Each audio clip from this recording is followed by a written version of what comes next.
অকল্পনীয় একটা রিয়ালাইজেশন সামনে যাওয়া ছাড়া উপায় নাই। একটা নেতা, এত বড় একটা নেতা বাংলাদেশে জন্ম নিয়েছিল। আমার প্রথম কষ্ট এই বইটা পড়ে যে এত বড় একটা নেতা বাংলাদেশে জন্ম নিয়েছিল, আমরা কোনোদিনও রিয়ালাইজ করতে পারলাম না until the publication of this book. আমি রাজনীতির বই কম পড়ি নাই, বঙ্গবন্ধু নিয়ে যারা লিখেছেন তাদের যে কোনো বইয়ের চেয়ে বঙ্গবন্ধুর নিজের আত্মজীবনী অনেক অনেক বেশি অসাধারণ ইন টার্মস অফ এভরিথিং। সাহিত্যমূল্য বলেন, ইম্পার্শিয়ালিটি বলেন, অবজেক্টিভিটি বলেন, স্টোরি টেলিং ক্যাপাসিটি বলেন।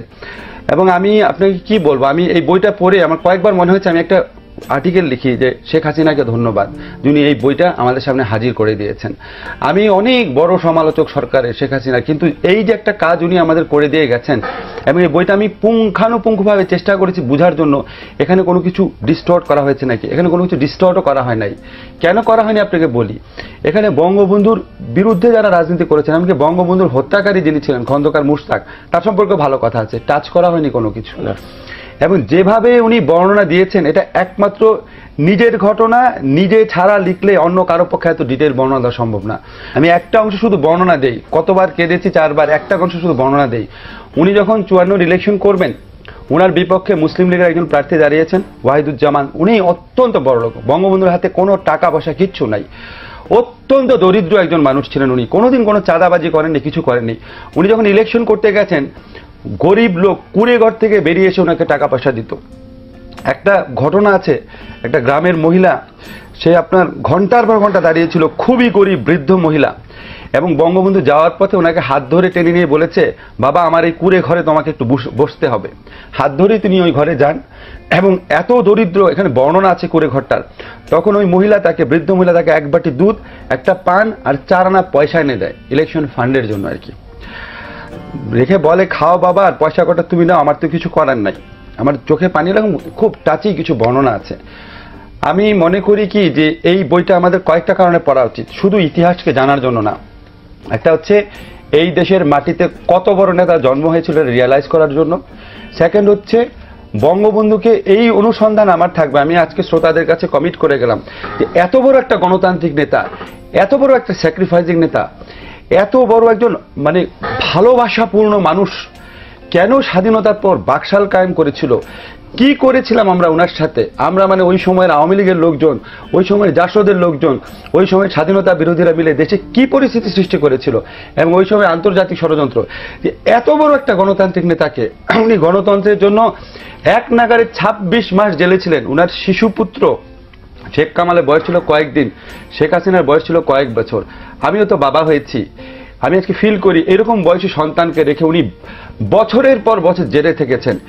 এত বড় একটা মানুষ কেন বাকশাল করেছিলেন, কি আমরা তৈরি করেছিলাম সেটা আমার জানতে হবে। সেই অনুসন্ধানটা, সেই গবেষণা করার প্রয়োজনটা এখানে আছে। বাংলাদেশে কে দিয়েছে? আওয়ামী লীগ দিয়েছে? অবশ্যই না। কেন জাতির জন্য মনে করবে করে? এখানে একজন জাতির পিছনে না, বরং অনেক ফাউন্ডিং ফাদার্স রয়েছে।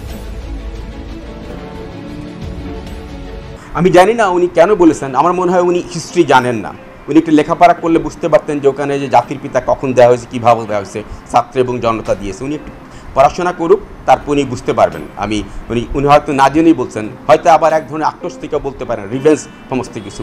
যেমন মাহফুজানও বলছে যে তার ফেসবুক প্রোফাইলে দেখছে সবার ছবি আছে, বঙ্গবন্ধুর ছবি নাই। বঙ্গবন্ধু জাতির পিতা মানেন না, মানে প্রত্যেকটা জাতির, মহাত্মা গান্ধী ইন্ডিয়া, কায়েদে আজম আছে, এবং ওয়াশিংটন যে জর্জ ওয়াশিংটন, সে তো আমেরিকার জাতির পিতা। জাতির পিতা তো একজনই হয়, ফাউন্ডার্স ফাদার্স অনেক মানে লিডার্স থাকেন। বঙ্গবন্ধু জাতির পিতা কেমনিতে হয়েছে, আমি তো আগেই বললাম, 12 বছরের বেশি সময় যিনি জেল খাটিয়েছেন। পাকিস্তানের 23 বছর শাসন, আমলে 18 বার উনি জেলে গিয়েছেন, 2 বার মৃত্যুর মুখোমুখি হয়েছেন। এটা কি এমনিতেই হয়েছে? ত্যাগ তিতিক্ষা দ্বারা। উনি তো কোনো কম্প্রোমাইজ করার নেই। কাজেই নাহিদ জাতির পিতা না মানতে পারেন, দ্যাট ডাজন্ট ম্যাটার, তাতে কোনো যায় আসে না। বঙ্গবন্ধু জাতির পিতা ছিলেন, আছেন এবং থাকবেন। মনে রাখতে হবে, হিস্ট্রি শুধু বাংলাদেশেই না, বাংলাদেশ বিষয় না, যারা গবেষণা করেন, পড়াশোনা করেন, বহির্বিশ্বে থাকেন, তারা সেই সত্যটা নিয়ে আসবেন। সত্য তো প্রকাশ পাবেই, এবং এই যে এরা এই সমস্ত বলতেছে, এগুলো তো একসময় বের হয়ে আসবে। কাজে উনি কেন বলছেন, আমার মনে হয় ওনার লেখাপড়া নাই আমাদের মুক্তিযুদ্ধ নিয়ে, বঙ্গবন্ধু নিয়ে। যদি লেখাপড়া, ভেরি ইয়াং, তাই না? এক অশ্রদ্ধামূলক বক্তব্য নাহিদের ইমেজকে ছোট করে। ওনারা ছোট হতে চাচ্ছেন, উদার হতে হয়। বঙ্গবন্ধু শুধু শেখ হাসিনার বাবা না, এটা বঙ্গবন্ধু বাঙালি জাতির জনক, এবং যার জন্ম না হলে বাংলাদেশ হতো না। এবং আমি যে বিদেশে যাই বা ঢাকা বিশ্ববিদ্যালয়ের শিক্ষক, এটা বঙ্গবন্ধু ছিলই বলে হয়েছেন, নইলে পাকিস্তানিরা এখানে করতাম, কিংবা যখন আমাদের বাঙালি ছেলেমেয়েরা যারা ভর্তি হয় এখানে পাকিস্তানিরা এসে ভর্তি হতাম, কারণ ডিপ্রাইভেশন যেটা সেটা হতো। বঙ্গবন্ধু ছিল বলেই উনি স্টেপ বাই স্টেপ উনি স্বাধীনতার দিকে নিয়ে গেছেন সমস্ত কিছু। আমি তো আওয়ামী লীগ সাপোর্ট করি না। আওয়ামী লীগ অপকর্ম করছে, তাদের 15 বছরের শাসন, দুর্নীতি, দুর্বৃত্তায়ন, অনাচার, লুণ্ঠন সবই করছেন, সেটা কখনোই মেনে নেওয়া যায় না। এবং আওয়ামী লীগের পতন আওয়ামী লীগের কারণ হচ্ছে prime minister was former surrounded by devils and devils. কিন্তু এটার সাথে বঙ্গবন্ধুকে মেলানো যাবে না, বঙ্গবন্ধুকে অসম্মান করা যাবে না। এর মধ্য দিয়ে আমার মনে হয় অধিকাংশ বাঙালি, বাংলাদেশি, সে যে মতাদর্শী হোক, যে মুক্তিযুদ্ধে বিশ্বাস করে, তারা আশাহত হয়েছে, মনে তাদের কষ্ট নিয়েছেন, এবং তারা হয়তো বিভিন্ন ক্ষোভ প্রকাশ করতেছেন। এবং এটা যদি চলতে থাকে তাহলে এই সরকার অজনপ্রিয় হয়ে যাবে। দ্বিতীয় মহাযুদ্ধেও এবং প্রথম মহাযুদ্ধেও এত লোক, এত সাধারণ নাগরিক মৃত্যুবরণ করে নাই, শহীদ হয় নাই, যা আমার এই 7 কোটি বাংলাদেশে হয়েছে। নাহিদ বলেছেন তার সরকার মনে করে নাই, তিনি মনে করেন না, এটা বলেছেন তার সরকার মনে করেন না। দেখেন, আপনি 1972 সালে আমাদের সংবিধান প্রণীত হয়েছে, তারপর শেখ মুজিবুর রহমান তিনিও রাষ্ট্র ক্ষমতায় ছিলেন 75 সাল পর্যন্ত, পরবর্তীতে 1996 সাল থেকে 2001 সাল পর্যন্ত আওয়ামী লীগ ক্ষমতায় ছিল। কিন্তু আমাদের জাতির জনক হিসাবে ওনাকে সংবিধানে অন্তর্ভুক্ত করা হয়েছে পঞ্চদশ সংশোধনীর মাধ্যমে।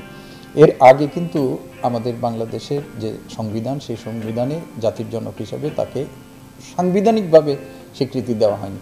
এখানে আমাদের 7ই মার্চের ভাষণকে সংবিধানে অন্তর্ভুক্ত করা হয়েছে। তার প্রতিকৃতি সংক্রান্ত বিষয়ে অনেকগুলো বিষয় সংবিধানে করে মানুষের উপর এক ধরনের বাধ্যবাধকতা আরোপ করা হয়েছে। আপনি দেখবেন যে মালয়েশিয়ার স্বাধীনতা টঙ্কু আব্দুর রহমান, সেখানে কিন্তু সাংবিধানিকভাবে তাকে স্বীকৃতি দেওয়া লাগেনি, মানুষই স্বতঃস্ফূর্তভাবে এটি করেন। তো এখন কেউ তার ব্যক্তিগতভাবে এটি মনে করতে পারেন বা কেউ এটার ভিন্ন মতো করতে পারেন, সেই ব্যাপারে তার নিজের স্বাধীনতা আছে। কোনো আইনি বাধ্যবাধকতার মধ্য দিয়েও যেরকম না, আইনি বাধ্যকতা বাদ দিয়েও কাউকে সম্মানিত করা বা অসম্মানিত করা যাবে না। মানুষের সম্মান এবং অসম্মানের জায়গাটা মানুষের মনের মধ্য থেকেই আসবে। সামরিক আইন মাশাআল্লাহ উদ্ধ করতে হবে। এখন কেউ একজন বললো যে আমি বঙ্গবন্ধুকে জাতির পিতা মনে করি, প্রত্যেকের ব্যক্তিগত মতামত আছে। হ্যাঁ, এটা দুঃখজনক হচ্ছে স্বাধীনতার এত বছর পরে যে স্বাধীনতার 7ই মার্চ, 26শে মার্চ, 16ই ডিসেম্বর, যেমন একটা ফেসবুকে একটা জিনিস ভাইরাল হচ্ছে যে বঙ্গবন্ধু, আমি দেখলাম যে বঙ্গবন্ধু 7ই মার্চের ভাষণে শেষ করেছেন জয় বাংলা এবং জয় পাকিস্তান বলে। এই ধরনের, আমি অন্ততপক্ষে যখন সাংবাদিক ছিলাম, রিপোর্টিং করার সময় আমি ডিরেক্টলি ছিলেন এমন অন্ততপক্ষে 7-8 জনের সাথে কথা বলেছি। ইভেন যিনি ভিডিও রেকর্ডটা যিনি চালের ইয়ার মধ্যে লুকিয়ে রেখেছিলেন, তার সাথে আমি কথা বলেছিলাম, ইন্টারভিউ নিয়েছিলাম। আমি কোথাও পাইনি যে এই ধরনের কথা। এটা ঠিক যে আওয়ামী লীগ অতিমাত্রায় এগুলোকে নিয়ে একটা এক্সাজারেশন করেছিল, এটা কারণ এই ঐতিহাসিক বিষয়গুলো কারো ব্যক্তিগত বা দলীয় সম্পত্তি হতে পারে না, এটা বাংলাদেশের সম্পদ। তো সেইটা আমরা চর্চাটা করতে পারিনি দেখে আজকে কেউ বলছেন যে জাতির পিতা না, আর কেউ বলছেন জাতির পিতা মানি না। হ্যাঁ, কিন্তু আপনি বঙ্গবন্ধু বলেন বা বাংলাদেশের স্বাধীনতা যুদ্ধে যারা অবদান ছিলেন, জাতীয় 4 নেতা, বঙ্গবন্ধু, প্রেসিডেন্ট জিয়া, জেনারেল উসমানী, হ্যাঁ, ইভেন আপনি দেখবেন যে যদি বৈষম্য পত্রিকাগুলো খোলেন যে মৌলানা ভাসানী পর্যন্ত বঙ্গবন্ধু 7ই মার্চের পরে বঙ্গবন্ধুর সাথে একসাথে যোগ দিয়েছিলেন, সমর্থন করেছেন, যদিও ওনার সাথে পরে কনফ্লিক্ট ছিল।